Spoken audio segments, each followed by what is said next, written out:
Tyler slammed the remote onto the table, the sharp crack cutting through the room. "We're done carrying dead weight," he said. "Right now." The screen behind him changed, and my name, Kira Miles, Director of Systems Operations, filled it. Centered, highlighted, unmistakable. He let it sit there like evidence. Tyler Grant, the company's new Chief Operating Officer, didn't look at me at first. He looked at the audience, the way men do when they expect agreement. "Some roles made sense years ago," he continued, "but the company has outgrown them." Then he finally turned toward me. "You've outlived your usefulness." The word you landed harder than the rest. This wasn't feedback, it was theater. He began pacing, energized now. Legacy processes, legacy thinking, people who confuse seniority with value. A faint smile crossed his face. "We can't afford that anymore." I stayed where I was. Back straight, hands still. The humiliation pressed in. Hot and slow. But I didn't give him the reaction he was fishing for. I'd learned long ago that men like Tyler mistook emotion for weakness and silence for surrender. He was wrong on both counts. "For clarity," he said, tapping the screen, "your position is terminated effective immediately. Clean. Efficient." He spoke as if erasing a function, not a person. I had spent 18 years making sure this company didn't collapse under its own ambition. I designed the systems everyone relied on, but no one wanted to understand. When failures crept in quietly, I caught them. When disasters didn't happen, no one noticed why. Reliability rarely earns applause. Tyler had been here 9 months, long enough to memorize the language of disruption, long enough to believe that subtraction was leadership. To him, experience wasn't an asset, it was friction. Another slide appeared. My department, redrawn without me. Responsibilities reassigned. A younger manager leaned forward, already rehearsing confidence. Tyler nodded, satisfied. "This," he said, closing his laptop, "is what progress looks like." I didn't speak. I didn't move. I let the insult sit exactly where he threw it. Then a voice cut through the room. Calm and immovable. "Stop." The effect was immediate. Arthur Whitmore, the founder of the company, the man whose name still sat on the original charter, stood near the back, cane in hand, eyes locked on Tyler Grant. "Do you have any idea," he asked evenly, "who you just tried to erase if this moment hit a little too close to home? Take a breath with me for a second. Wherever you're listening from, I hope you're taking care of yourself. Drink some warm water today. It helps more than we admit. Tell me in the comments where you're listening from, and if stories like this matter to you. Consider subscribing so you don't miss what comes next." Arthur Whitmore didn't raise his voice. He didn't have to, when he spoke. The room leaned toward him without realizing it. "Apologize," he said to Tyler Grant. "Not explain. Not clarify. Apologize." Tyler's jaw tightened. For a brief second, I saw calculation flicker behind his eyes, the kind that measures cost against pride. He forced a smile that never reached his face and turned toward me. "If my comments earlier were misunderstood," he began, "then I regret the phrasing." Arthur cut him off with a lift of his hand. "No," he said calmly. "You regret saying them." "Say that?" The silence that followed felt heavy, almost ceremonial. Tyler swallowed. "I'm sorry," he said at last. Each word dragged out. "For calling you a liability in public." It wasn't gracious, it wasn't sincere, but it was loud enough for everyone to hear. Arthur didn't acknowledge the apology. Instead, he turned to the room. "Since memories seem short," he said, resting both hands on his cane, "let me remind you who Kira Miles is." He spoke without notes, without drama. He talked about the year our systems nearly collapsed and how I rebuilt them while contracts hung by a thread. He mentioned the overnight failures that never became scandals, the departments that stayed solvent because someone noticed problems before they made headlines. No one moved, no one typed. Even Tyler stood still, arms locked at his sides.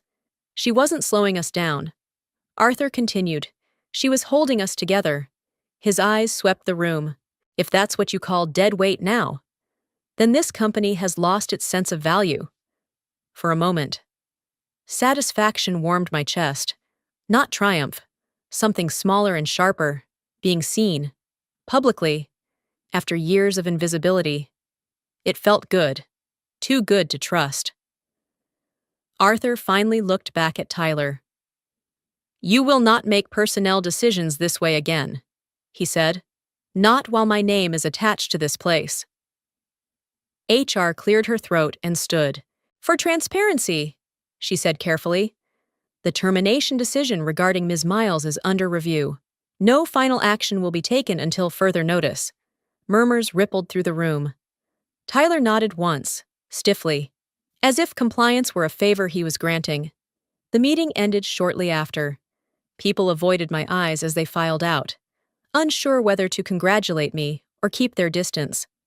I gathered my things slowly, letting the moment pass without reaching for it. Arthur waited until we were alone near the corridor. Then he leaned closer and spoke quietly. "Don't mistake this for a victory," he said. "Men like him don't forget being corrected." I met his gaze. I assumed as much. Arthur nodded. "Good, because this isn't over." The next morning, I returned to my desk with a title but no territory. My calendar was empty. My approvals were pending someone else's name. I was still employed, still visible, yet somehow removed from every decision that mattered. Being sidelined without being dismissed was its own kind of warning. People noticed. They just didn't acknowledge it. Conversations stopped when I approached. Emails came with vague phrasing and missing attachments. Meetings were rescheduled without explanation. No one was cruel. That was the point. Distance is safer than hostility.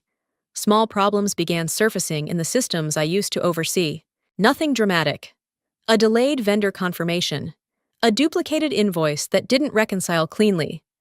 Minor errors. The kind executives ignore until they become patterns. I flagged them out of habit, copied my replacement out of courtesy, and received polite acknowledgments that went nowhere. Meanwhile, Tyler Grant was everywhere. His name appeared on approval chains it had never touched before. Procurement, vendor negotiations, temporary finance authorizations labeled as efficiency measures. He spoke often about streamlining oversight, about eliminating bottlenecks in decision-making. The words were familiar. The timing was not. I started paying attention again, the way I used to when something felt off but couldn't yet be proven.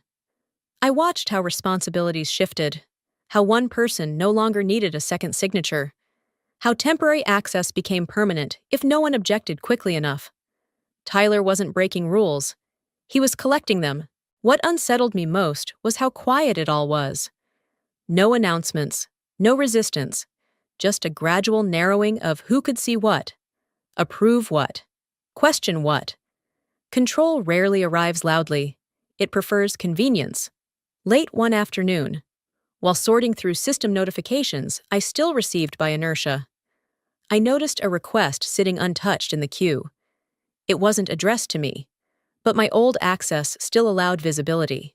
A vendor access elevation, marked urgent, approved digitally less than an hour earlier. I opened it. The scope made no sense. It granted editing rights over multiple supplier contracts and payment schedules. Authority usually split between operations and finance. The justification field was thin, almost careless. Process optimization, temporary coverage. At the bottom sat a familiar signature, Tyler Grant. I stared at the screen longer than necessary, letting the implications settle. This wasn't cleanup. This wasn't efficiency. This was consolidation. I closed the request without flagging it, my pulse steady, my suspicion sharp. After the apology came the blade. And it was already moving. I saved a copy. Not as proof yet, but as instinct. Because experience had taught me that quiet changes were never accidents, only rehearsals for something worse to come. At this point, do you feel something is about to happen the moment I realized no one was coming to shut my access off? I stopped waiting for permission. I wasn't reckless, I was precise. A handful of legacy dashboards still recognized my credentials, leftovers from systems I had designed years earlier. They weren't powerful anymore, but they were enough to see patterns. And patterns were all I needed. I worked early and quietly, before the building filled with noise. I didn't dig randomly. I followed habits, tracing approvals, timestamps, and small inconsistencies that most people dismissed as clerical friction. At first, nothing looked criminal. It rarely does. Then the numbers began to repeat. Invoices appeared just below review thresholds. Vendor names shifted slightly between entries. Close enough to look familiar, different enough to avoid automated flags. Payment schedules accelerated without explanation. Each change was small, defensible, forgettable. Together, they formed a shape I recognized. I cross-checked vendor records against procurement archives and found gaps where history should have been. Addresses that resolved to shared offices. Phone numbers that forwarded endlessly. Paper companies. Shells. Whoever set them up understood compliance well enough to stay invisible. That was when Tyler's urgency made sense. He wasn't simplifying operations. He was clearing space, consolidating approvals, reducing witnesses. The faster he moved control under himself, the fewer people could notice where money drifted once it left the company. What unsettled me wasn't the fraud itself. It was the timing, the access changes, the public humiliation, the way my role had been neutralized without removing me entirely. He didn't want me gone immediately. He wanted me compromised. I pulled transaction logs from the last 60 days and compared them against archived backups. One file resisted clean alignment. Its contents matched the others, but the metadata told a different story. Modified timestamps didn't match creation paths. User IDs conflicted with session records. I leaned back, breathing evenly. Metadata doesn't lie, it just waits. Someone had edited the file after approval, then tried to smooth the trail. They missed a checksum. They always do. The signature attached to the modification was familiar. Tyler Grant. I saved copies, encrypted them, and closed every window I'd opened. No alarms sounded. No one noticed. Not yet. I didn't feel anger. I felt clarity. This wasn't about efficiency or ego. It was preparation. And if Tyler needed me sidelined to finish setting his trap, then I already knew one thing for certain. I wasn't the obstacle. I was the variable he couldn't control. And knowing that, I slowed down. I watched, documented, and waited. Every quiet adjustment he made sharpened the outline of his plan. The data kept aligning. I didn't rush to confront him. Evidence works best when it finishes speaking on its own. And I intended to let it speak loudly, clearly, and without mercy. That moment was coming soon. I didn't hear about the accusation from Tyler himself. It arrived as a calendar invite, clipped and formal, titled Compliance Review, sent by HR with no explanation attached. That alone told me everything. When power feels threatened, it hides behind procedure. I walked into the glass room, already knowing the script. Tyler sat there composed, hands folded, eyes alert. He didn't greet me. He waited, confident the structure would do the work he no longer needed to do himself. It was cleaner this way, quieter, and designed to look responsible rather than personal today. HR spoke first, careful and rehearsed, outlining concerns about unauthorized access to sensitive systems. Tyler didn't interrupt. He watched me the way someone watches a door they expect to close. When they said my access was suspended pending investigation, I nodded once. There was no point arguing facts in a room that had already chosen its version. They asked for my badge, my laptop, my phone. I placed each item on the table slowly, calmly, precisely. Their politeness was deliberate, meant to suggest fairness while removing leverage without raising voices or making eye contact. I felt the pressure then, not sharp but enclosing, like walls moving inward without sound. This was the counterstrike. Tyler wasn't trying to confront me. He was trying to frame me. Accusations move faster than truth once they're documented. Still, I didn't defend myself. I had already separated emotion from preparation.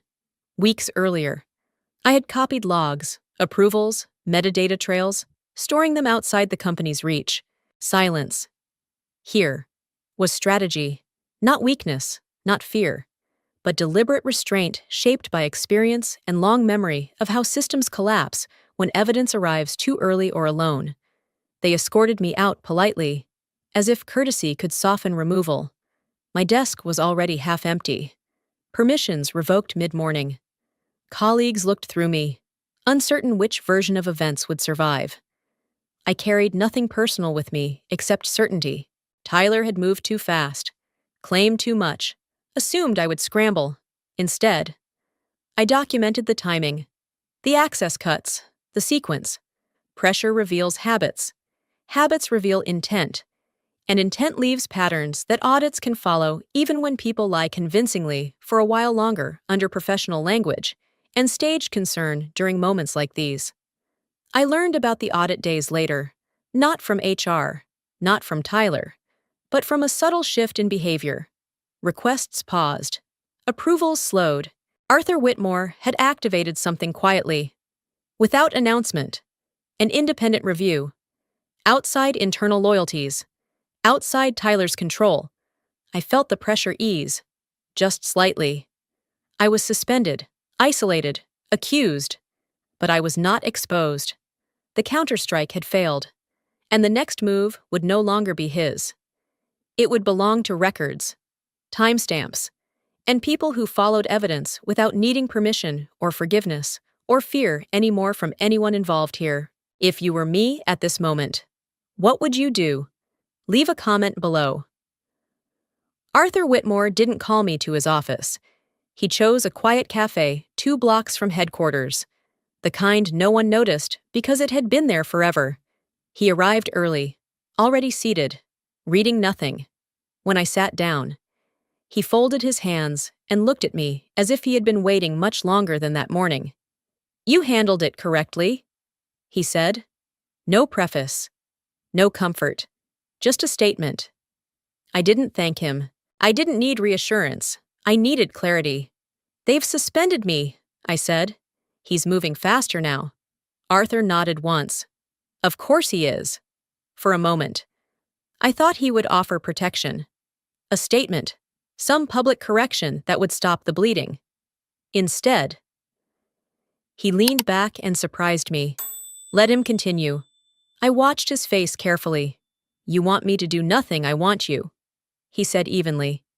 "To keep observing, and I want him confident." He paused. "Men like Tyler don't make their real mistakes when they're challenged. They make them when they believe they've won." The words settled slowly. This wasn't retreat. It was patience with purpose. Arthur explained what he had already put in motion. An external audit, commissioned quietly, routed through channels Tyler didn't control. No announcement, no deadline. Just eyes watching where Tyler assumed no one was looking. "He'll tighten his grip," Arthur said. And when people tighten control, they start erasing. That was the hope. Fragile but real. Not rescue, but alignment. An ally who understood systems as well as people. Days passed. I stayed away, officially suspended, unofficially attentive. Tyler's behavior shifted almost immediately. Requests that had once stacked up began resolving overnight. Access trails shortened, files were touched, reopened, resaved, cleanup masquerading as diligence. Then I saw it. A vendor archive that had been quietly edited, its revision history partially wiped. The deletion was clean enough to fool a casual review, sloppy enough to offend anyone who knew where to look. A critical document had been re-uploaded rather than restored. New timestamp, old checksum, a contradiction. I felt something close to relief, not satisfaction, confirmation. Tyler thought the audit was theoretical. He believed speed would protect him. In trying to erase himself, he'd pressed too hard, left fingerprints where none had existed before. It was the kind of mistake no speech could undo. Arthur was right. He hadn't needed to shield me publicly. He needed Tyler to move unguarded. I forwarded nothing. I said nothing. I documented and waited, letting the trail grow colder and clearer at the same time. Hope, I realized, wasn't loud. It sat quietly beside discipline, trusting that truth, when allowed time, always finds the weakest seam. Don't leave, yet the next part is where everything starts to shift. I knew Tyler would strike outward once the cleanup failed. He always needed a scapegoat. The narrative shifted fast. Emails circulated blaming process errors, and unauthorized deviations traced conveniently to junior managers. A procurement analyst was escorted out. A finance lead was put on leave. Tyler stood at meetings with practiced gravity, saying, "We're correcting mistakes made without my approval," as if authority erased fingerprints. Then my name returned, carefully framed. HR forwarded a notice stating Tyler intended to pursue legal action for reputational harm. According to him, I had accessed systems improperly, leaked misinformation, and damaged executive credibility. "We'll protect the company," he said publicly. Privately, his message was sharper. "Stay quiet, or this gets ugly." The pressure tightened. Systems began failing in visible ways this time. Vendor payments stalled. Inventory data stopped syncing overnight. Teams scrambled, pointing fingers upward and sideways. Tyler demanded answers on recorded calls, his voice controlled but brittle. "Who touched this?" he asked again and again, as if repetition could rewrite logs. I watched from the margins, suspended but not blind. Each failure followed a pattern I recognized instantly. Dependencies removed, manual overrides disabled, safeguards stripped in the name of speed. Tyler had forced automation where it didn't belong, when he called it progress. I almost laughed, in a closed session with legal. He went further. "She designed this mess," he said, not bothering to lower his voice. "If it collapses, it proves my point." The room fell silent. I felt the confrontation sharpen into something personal, something reckless. That was when the old system stirred. Years ago, before dashboards and shortcuts. I had built a fallback architecture no one liked because it required understanding. Tyler had dismissed it once as museum tech. He'd ordered it sidelined, assuming it was obsolete. It wasn't. As failures cascaded, the fallback triggered quietly, rerouting processes he'd forgotten existed. It didn't fix everything. It stabilized just enough to expose where his changes had broken continuity. The logs were unforgiving. The contrast was clear. Tyler demanded a shutdown. "Kill the legacy layer," he snapped. They couldn't. No one else knew how. For the first time, he wasn't fighting me. He was fighting a system that remembered who built it. It was the kind of confrontation Tyler never planned for, because it couldn't be silenced with threats or reframed by lawyers. Every alert, every failure report, every recovery pointed in the same direction. Control without understanding had finally met its limit, and everyone could see it. And for the first time, the room stopped blaming shadows and started looking directly at the man who claimed progress while breaking everything beneath him. That was the moment tension became irreversible for him. The boardroom felt different before anyone spoke. Not tense, settled. The auditors took their seats, folders aligned, screens ready, voices steady. When the lead auditor began, there was no preamble, no drama, just facts. They walked the timeline cleanly.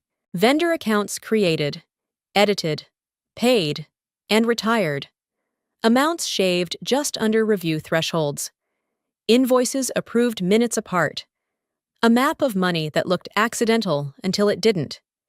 Each slide tightened the picture, each number narrowing the margin for denial. My name appeared briefly, then disappeared again.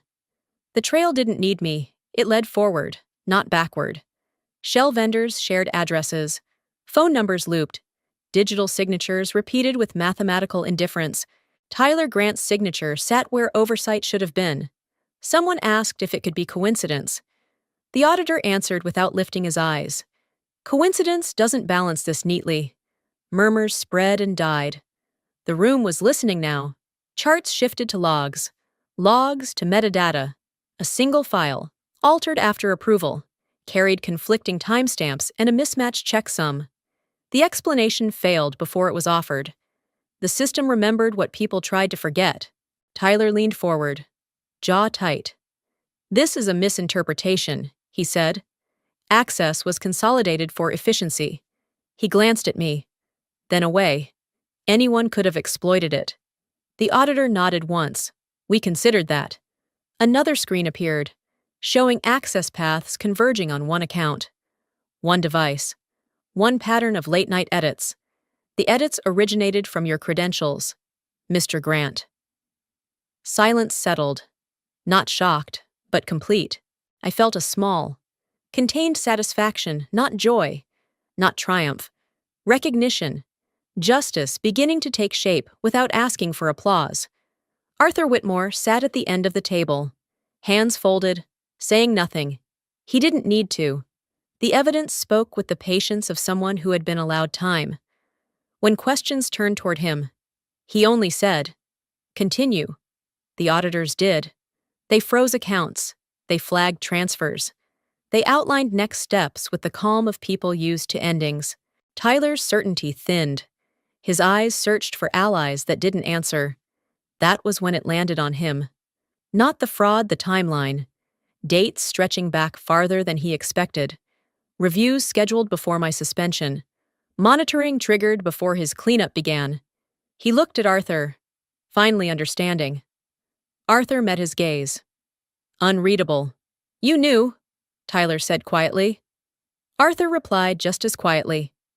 I watched. The meeting adjourned without ceremony. No speeches, no victory laps. As we stood, I felt the balance shift. Justice hadn't exploded. It had emerged, steady and undeniable. And it was only beginning. I stayed quiet, letting the weight settle, knowing this wasn't an ending but a threshold where systems corrected themselves, roles clarified, and patience finally paid off without spectacle. Because truth doesn't rush. It accumulates, waits, and then arrives intact, leaving no room for spin, excuses, or borrowed authority to stand once the record is complete and unchallenged by fear or noise anymore. I expected anger to arrive when Tyler was escorted out. It didn't. What came instead was space. The decision moved faster than rumor. His access was revoked, his office sealed, and by afternoon, his file had already been transferred to external counsel. No announcement framed it as tragedy or lesson. It was handled the way real consequences usually are, efficiently, without emotion, and without appeal. Watching that door close felt less like victory and more like release. The board turned to me next.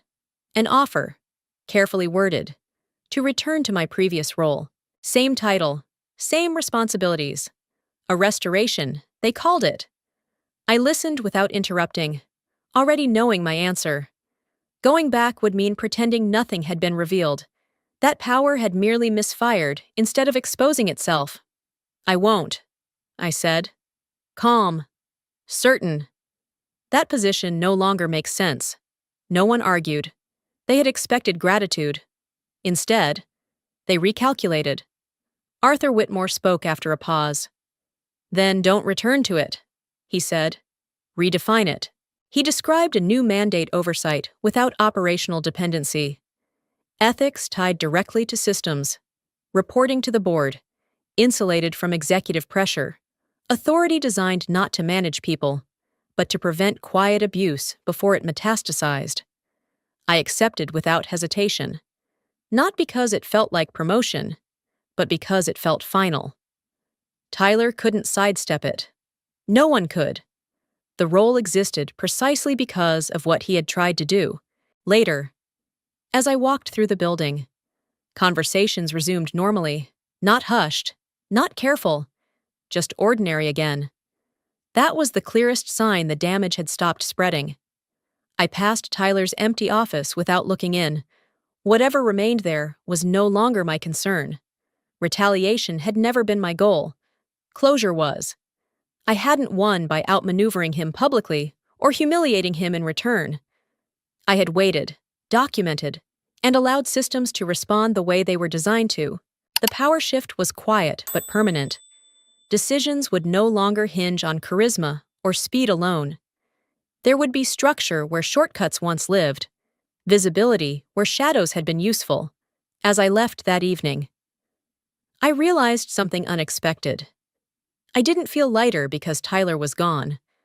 I felt lighter because I no longer needed to watch my back. The door hadn't just closed on him, it had locked behind me, securing ground I would never have to defend the same way again. From that point forward, my authority wasn't symbolic.